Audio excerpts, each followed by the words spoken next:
네, 부동산 시장의 흐름을 알아보는 시간 마켓 트렌드입니다. 자, 오늘은 박의진 아나운서와 함께합니다. 안녕하세요. 안녕하세요. 네, 지난주에 이어 오늘도 청약 이야기로 시작해 보려고 합니다. 네, 대출 규제 때문에 이제 뭐 청약을 넣어도 의미가 있냐 이런 분위기 지난주에 전달드렸는데요. 그런데 이 흐름이 일시적인 게 아니라 빠르게 확산되고 있다고 합니다. 그래서 오늘은 단순한 현상을 넘어서 왜 해지가 늘어가고 있는지 좀 더 깊게 파보려고 합니다. 네, 이제는 당첨보다 실제로 계약을 할 수 있느냐가 더 중요한 기준이 됐습니다. 시세 차익이 크지 않다면 청약 통장을 쓸 이유도 줄어들고 있고요. 가장 큰 변수는 자금 조달입니다. 중도금 대출은 가능해도 입주 시 잔금 대출에서는 규제가 적용돼 부담이 커집니다. 특히 집값이 높을수록 대출 한도가 줄어들면서 자기 자본 비중이 커질 수밖에 없습니다. 그래서 요즘은 가족론, 친척론이라는 말까지 나올 정도로 자금 마련이 핵심 이슈가 되고 있습니다. 그렇군요. 가족한테 빌리고 친척한테 돈을 빌린다. 뭐 이런 이야기인 것 같은데, 그런데 또 궁금한 점이 있습니다. 이 청약 경쟁률 자체는 여전히 높게 나오고 있거든요. 겉으로 보면 여전히 수요가 많은 것처럼 느껴지는데 실제 상황은 또 다르게 흘러가고 있군요. 맞습니다. 바로 그 지점이 괴리가 큽니다. 청약에는 몰리지만 계약 단계에서 자금 부담으로 이탈이 발생해 계약률이 떨어지고 있습니다.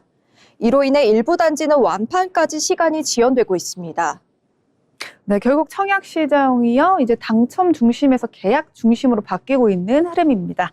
단순히 당첨되는 것보다 실제로 내가 계약금을 낼 수 있냐 없냐 이 여부가 굉장히 중요해지는 것 같은데요. 이번에는 계속해서 전세 시장 이야기 이어가 보도록 하겠습니다. 저희가 또 몇 주 전에 전세 시장, 월세 시장 뭐 이런 이야기를 계속 전해드리고 있는데요. 최근에 전세값이 크게 오르면서 6년여 만에 가장 높은 상승률을 기록했다는 소식입니다. 이 흐름이 매매 시장까지 영향을 주고 있는데 전세 시장이 도대체 왜 이렇게 높아지는 거예요?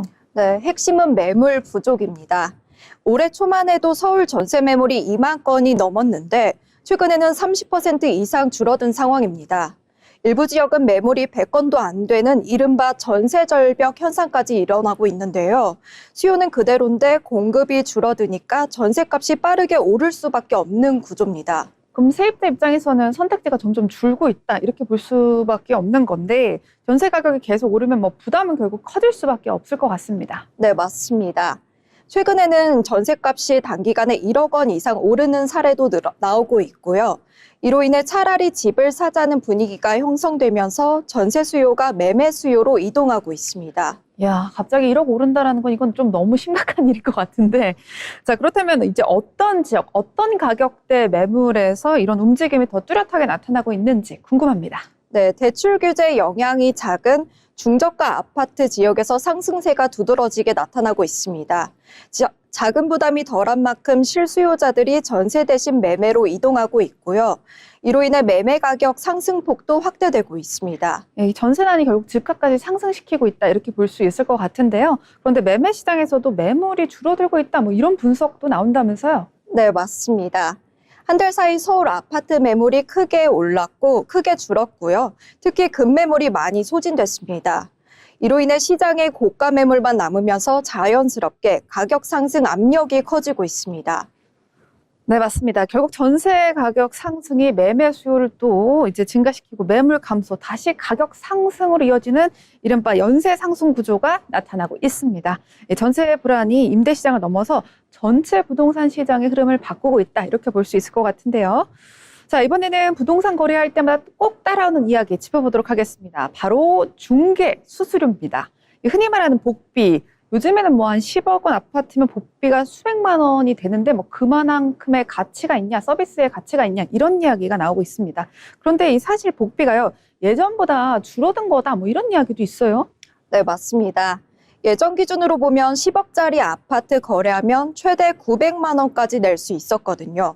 그런데 2021년 이후 제도가 바뀌면서 지금은 같은 기준이면 한 400만 원에서 500만 원 정도로 낮아졌습니다. 숫자만 보면 확실히 줄어든 건 맞습니다. 아니 거의 절반 가까이 줄었는데 왜 이상하게 체감은 여전히 복비 비싸다 뭐 이런 이야기 나오게 되는 건지 모르겠네요. 제도는 바뀌었는데 왜 사람들이 느끼는 건 그대로일까요? 이게 결국 집값 때문입니다. 아하. 수수료가 거래 금액에 비례해서 붙다 보니까 집값이 올라가면 복비도 같이 올라가거든요. 그러니까 제도상으로는 낮아졌어도 실제로 내야 하는 돈은 여전히 수백만 원 단위니까 부담이 크게 느껴지는 겁니다. 여기에 해주는 게 없다, 별게 없다 이런 이야기들도 사실 참 많이 나오고 있습니다. 사실 저도 그 느낌을 받고 있는데 복비를 냈는데 뭐 집주인하고 다 이야기해야 되고 뭐 재미가 좀 없어요. 그래서 단순히 비싸다를 넘어서 서비스에 대한 어떤 불만이 나오고 있는 것 같습니다. 네, 맞습니다. 특히 전세 사기 같은 사건들 이후로 돈은 내는데 보호받는 느낌은 없다. 이런 인식이 커진 것도 영향이 큽니다. 반대로 중개사 쪽에서는 실제로는 발품도 많이 팔고 있고 계약 리스크도 있기 때문에 단순 비교는 어렵다는 입장이고요. 결국엔 한쪽에서는 이제 돈 대비 서비스가 별로다. 또 다른 한쪽에서는 이거 직접 해보면 다르다. 뭐 이렇게 되기 때문에 합의가 도출되기는 조금 어려운 구조인 것 같습니다.